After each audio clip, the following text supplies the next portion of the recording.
This is Build It Baby, the show for big ideas, brave pivots, and bold next chapters. So let's do it. Let's build it, baby.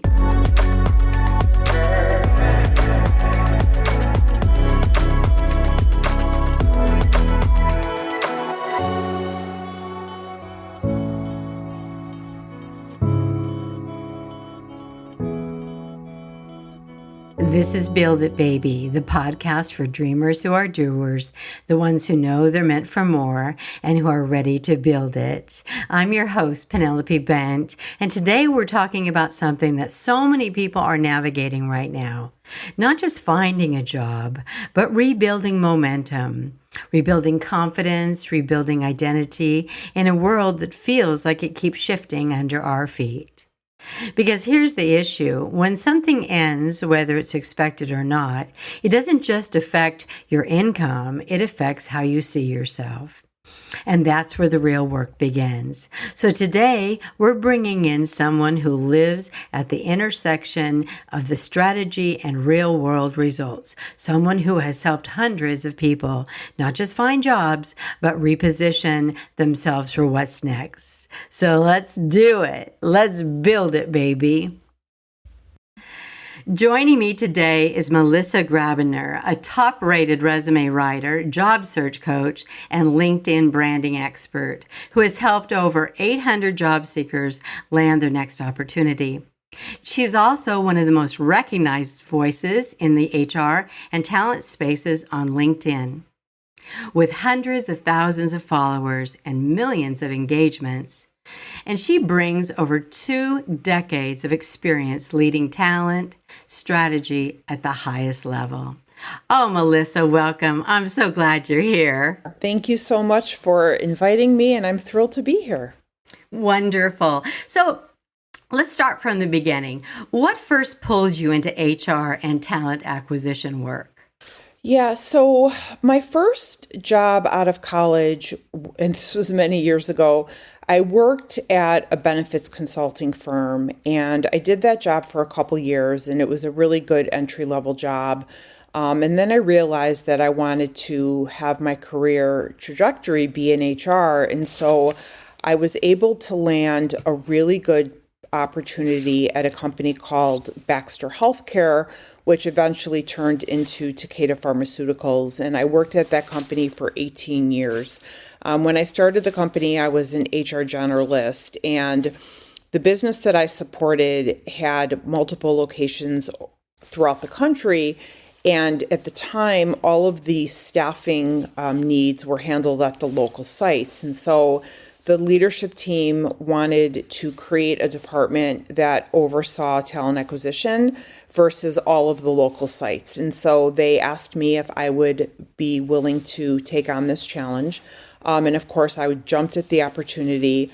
And then many, many years later, when I left the company, the department that I started, we were the largest global talent acquisition team within the organization. I had a team of 12 direct reports, and we managed over 3,000 hires a year in terms of bringing them into the organization. And so looking back on my career, I feel very, very blessed. I can't imagine doing anything else but recruiting. It's truly a great job. It sounds like it, and it sounds like you've been so successful. Was there ever a moment in your journey where you had to rebuild, where things didn't go as planned? Yeah.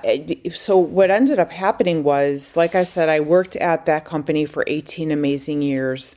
I live in Chicago, and they moved my position to the corporate headquarters, which was in Boston. At the time, my sons were in college, and they were in high school, and I was not in a position to relocate. So I left the company, and it was a really hard thing for me to come to terms with, because I had a great 18-year run. I was very happy. I was envisioning staying with this company until I retired.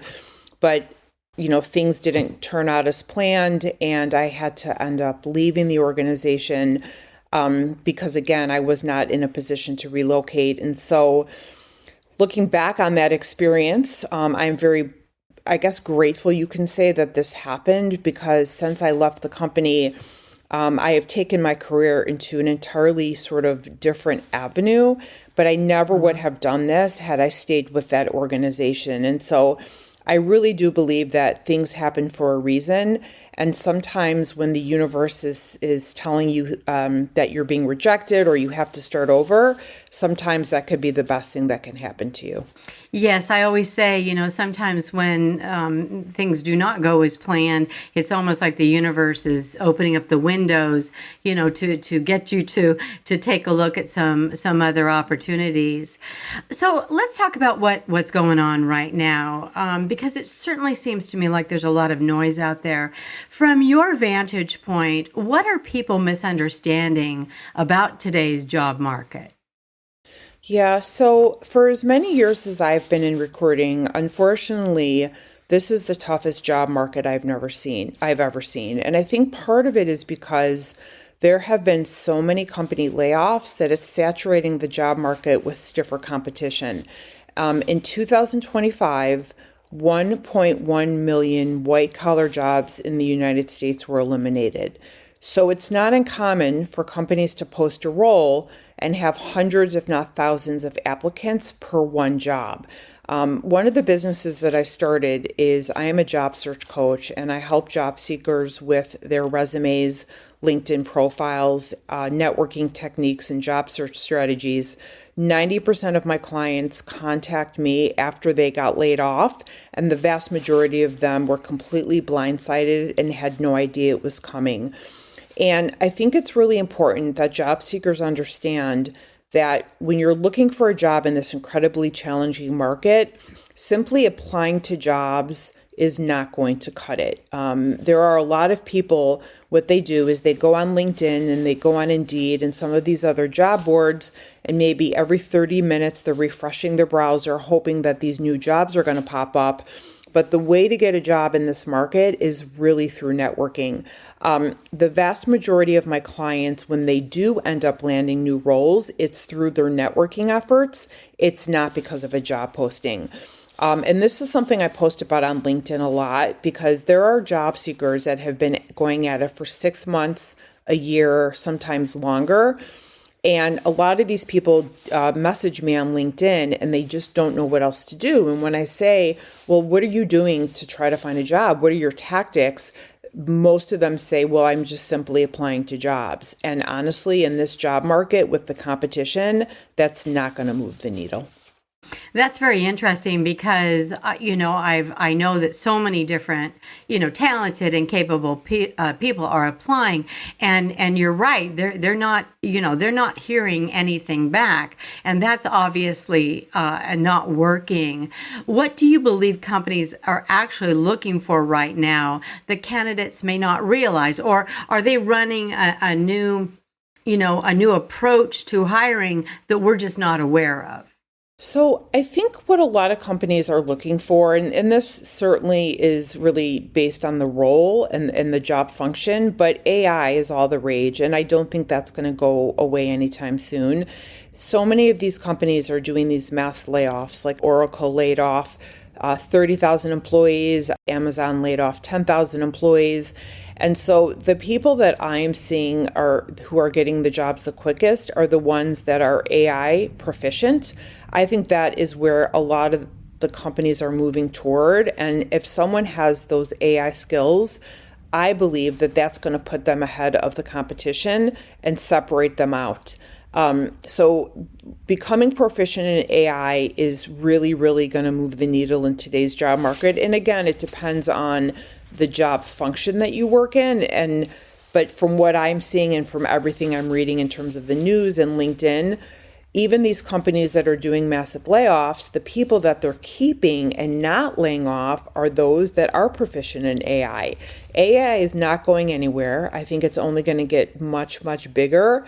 I do believe, and unfortunately, I hope I'm wrong, but I don't think I am. I do believe that we're going to continue to hear of more and more layoffs. Typically, what I've seen in the past is that when big tech has these layoffs, other companies seem to follow suit. And so we keep hearing in the news about these massive, massive tech companies, Facebook and the like. But then once these companies have the layoffs, it trickles down to other organizations and to other industries. And I believe that the job market is only going to continue to get more competitive. Well, I think that's one of the biggest pieces. You know how many applicants come in. I read an article the other day that a job was posted online, and within 24 hours, there were over 1,000 applicants. So it just seems like an overwhelming number of people that are all vying for that same position. Can you, and I know that there's a lot of talk about ghosting and so on, but could you kind of address what's happening from the recruiter's perspective when you're looking at and the ATS systems that may not be performing appropriately? Yeah, I think what's happening is that recruiters are completely being bombarded. Ghosting is a very big issue right now, and this is something I post about often on LinkedIn because this is one of the things that upsets me the most. I have worked with 13 different applicant tracking systems over the past 20 years, and every single one of those ATSs is designed to send a simple rejection letter to candidates, and all it takes is a click of a button. But I think so many of these companies are so overwhelmed with the volume that they're ghosting. And I don't think they're trying to purposely be malicious about it, but I think recruiters have so much on their plates. But when someone takes the time to interview and they're ghosted, that is wrong on every level. And I truly believe that how a company treats candidates is a reflection of the culture and a reflection of the leadership and how companies treat employees.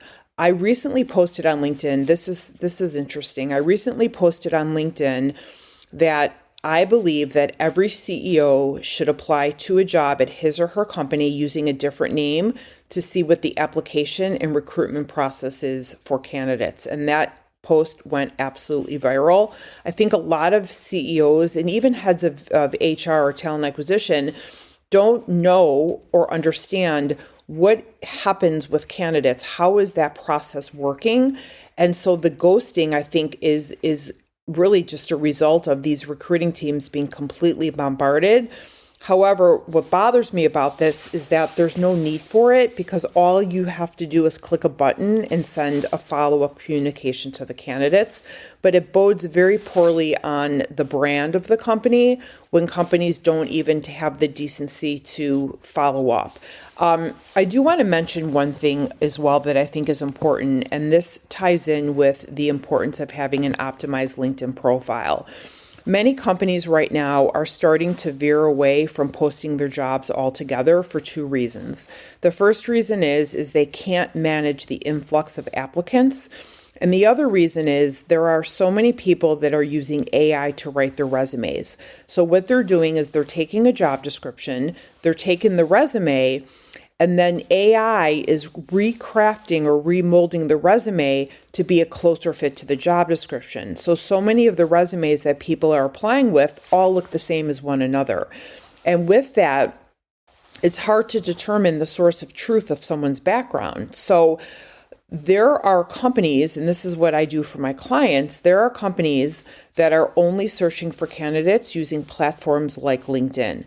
So right now I have a couple clients and they don't post any of their jobs. They hired me to find candidates for their roles. So what I do is I go on LinkedIn and I do dedicated keyword searches to find potential candidates that are a match for that particular job description.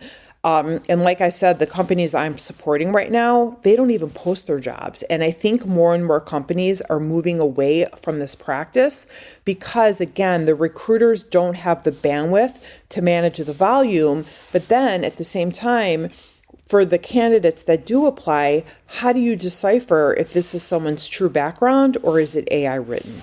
Yes, and it's very, very time consuming.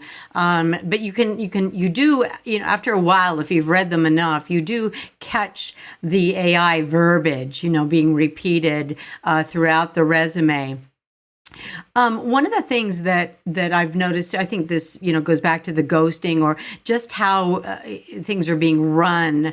I love the idea of having the CEO apply for a job, at his own company. I think that would be great data for anyone running a company to be very clear about how their HR and talent acquisition division is handling their brand, because nothing destroys a brand, like you mentioned, worse than their relationship with potential employees as well as the employees that are currently working for the company. And one of the things that's been really bothering me because of the competition, the ghosting, the way things are being handled today, is I really feel like this is hitting these folks very deep. It's one, they're laid off after 30 years with a 6:00 a.m. email saying your services are no longer needed. And I really think it is affecting the self-image of many of the people many folks that are out there. How do you see that? Do you see the mindset is being, is your mindset is being challenged when you're treated as such? And what would your advice be to those folks that are experiencing that very very negative, unhealthy response by these companies? Yeah, I think a job search can really, really change someone's confidence that they have about themselves. And something I posted recently on LinkedIn is that never base your self-worth on a recruiter that spends 10 seconds reading your resume, because they don't know you and they don't know what you're capable of, right? And so many people that are in a job search, and I think this happens even more when you're considered long-term unemployed, which by definition is being unemployed for 6 months or longer. The longer you're unemployed, the more your confidence hits. And there are a lot of people out there that tie their self-worth to their profession. And one thing that I always say to my clients, and I truly mean this, is that my job is what I do. My job is not who I am.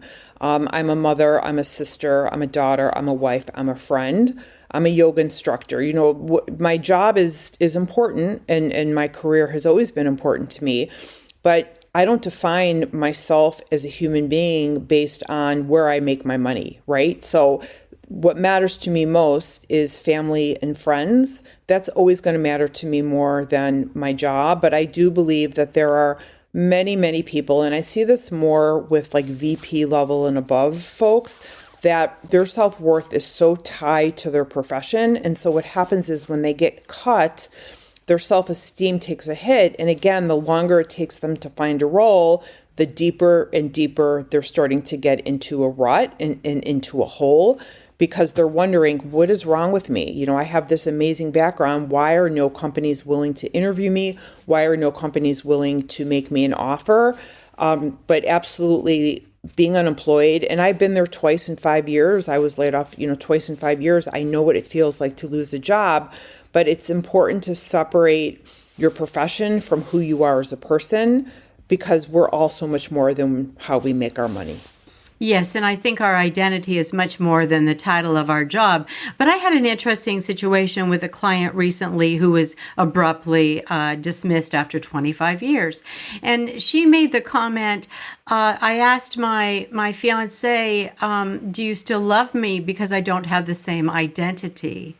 And that truly broke my heart. It's like, wait a minute, girlfriend, your identity has nothing to do with, with the job, although you've had it for 25 years. And that really, I just saw the depth of how that rattles the stability, the mental stability and the confidence of these individuals, and how we need to really look at how we can help folks adapt to those changes. I do think, like you and I both talked about, when one door closes, I always believe another one opens up. It sure as hell doesn't feel like that from time to time, but I do believe that certainly is the case.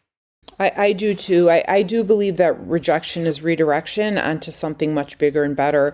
And when I was job searching, I was rejected from a few jobs. And my thought process was, well, it's the company's loss, not mine.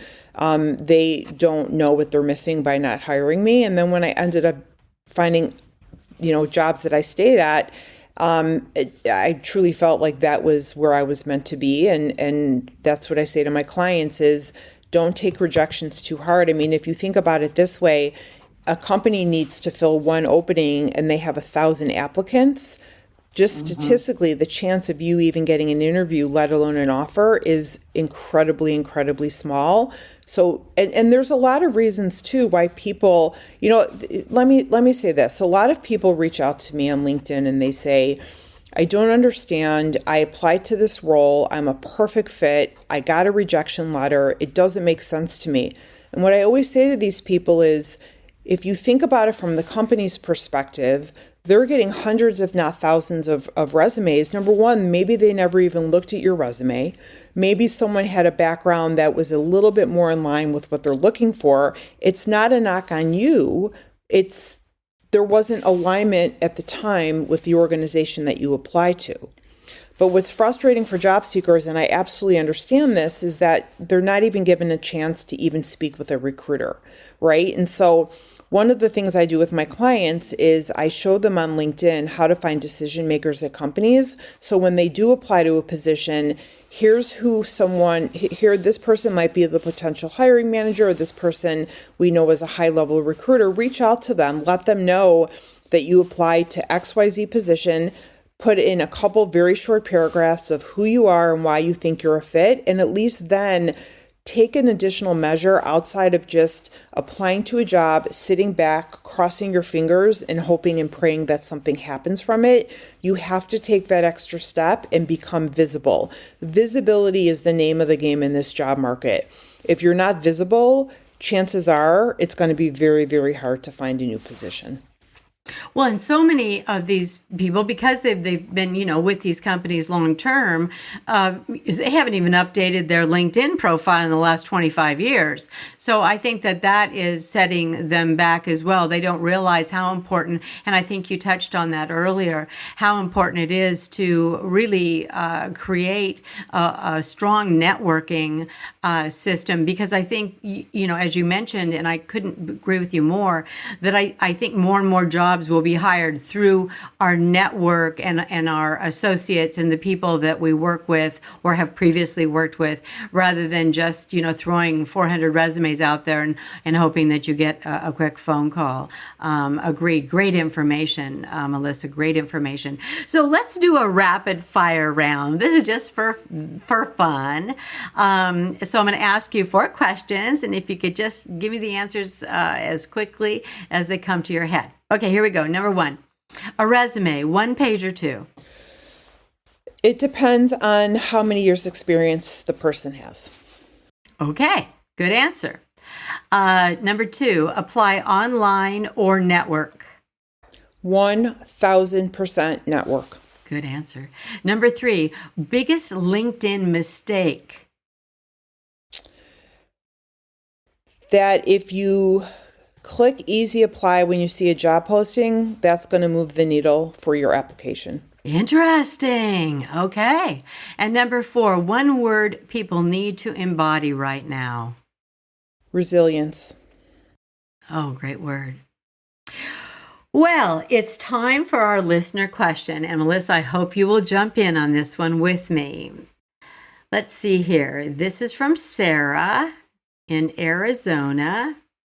Hi, Penelope. I was recently laid off and I didn't expect it. I'm finding it really hard to stay confident during my job search. How do I keep going without taking it personally?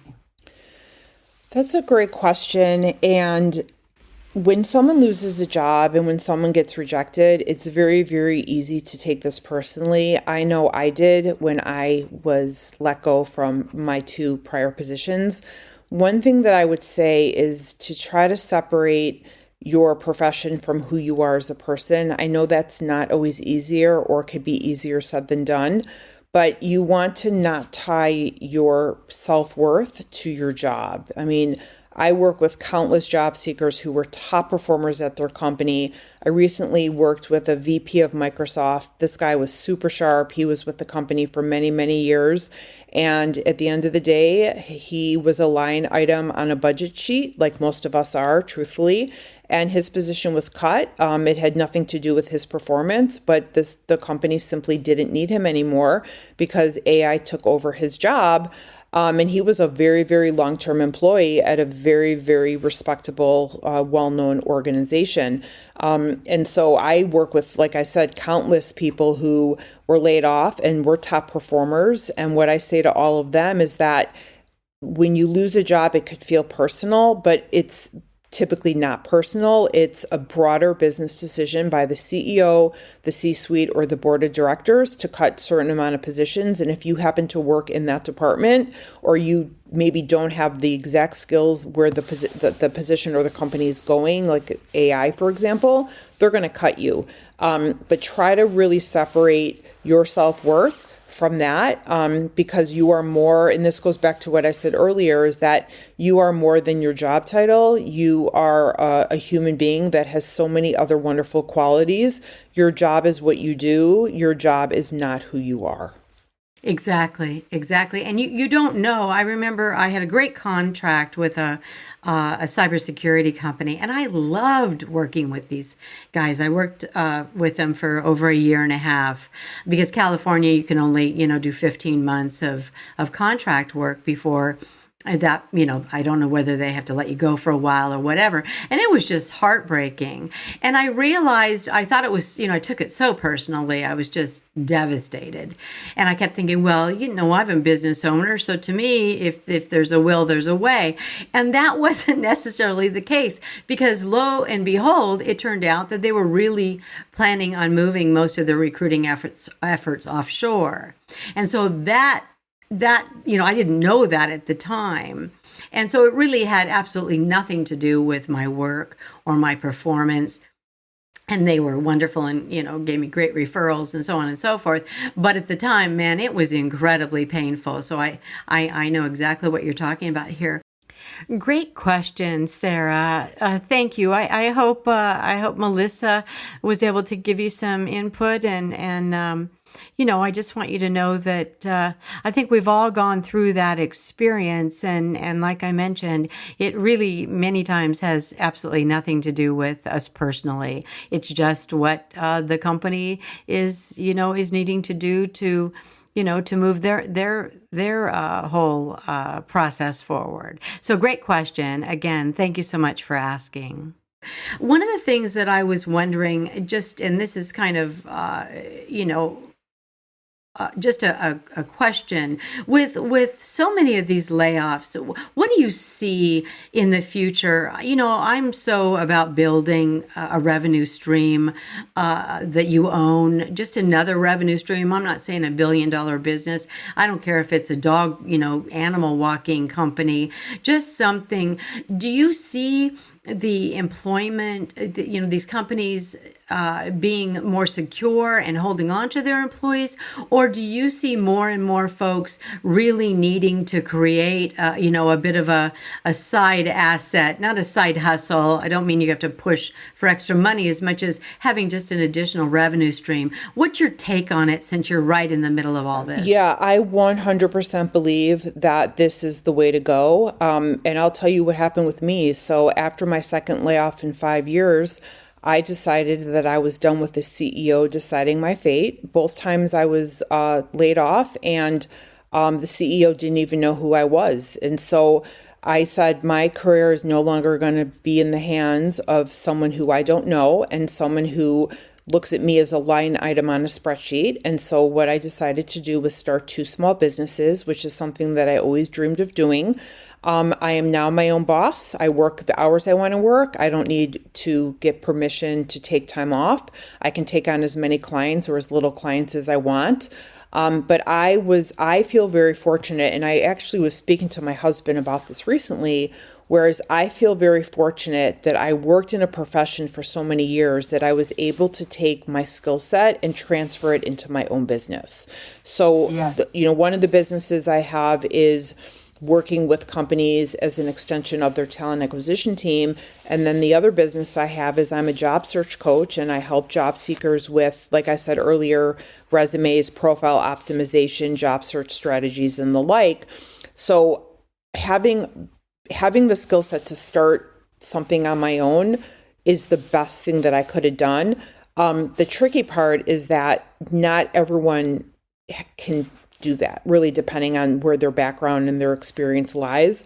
But what I do say to most of my clients, and I'm very honest with my clients in that, look, I don't sugarcoat. The job market is the roughest I've seen in 20 years. And if you can take your knowledge and your skill set and try to do consulting or do something on your own, even if you still want to get a corporate job, try to do something on your own so at least you have income coming in. You can continue to have a resume builder, continue to expand your skill set. It's almost like a win-win. Exactly, exactly.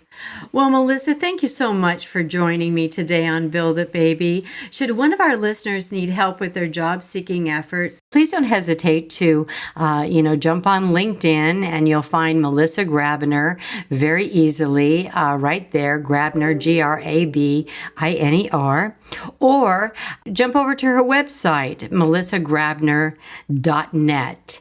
And very easy to, schedule an appointment and have a bit of a chat with her. So again, thank you so much, Melissa. It's been a joy. Well, I hope you all enjoyed our chat as much as I have. Remember, success doesn't happen by default. It happens by design. And no matter where you are right now, you're not starting over. You're building forward, one bold step at a time. And that's how you build it, baby. Always best, P.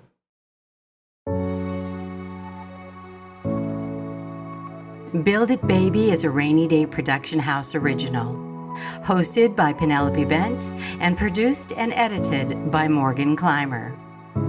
Music by Yuri Shemshashin and Oleksiy Holobiev. If this episode spoke to you, please follow the show and leave a review. It helps more dreamers like you find us. And remember, you're not just building a bold business or a career, you're building a bold life.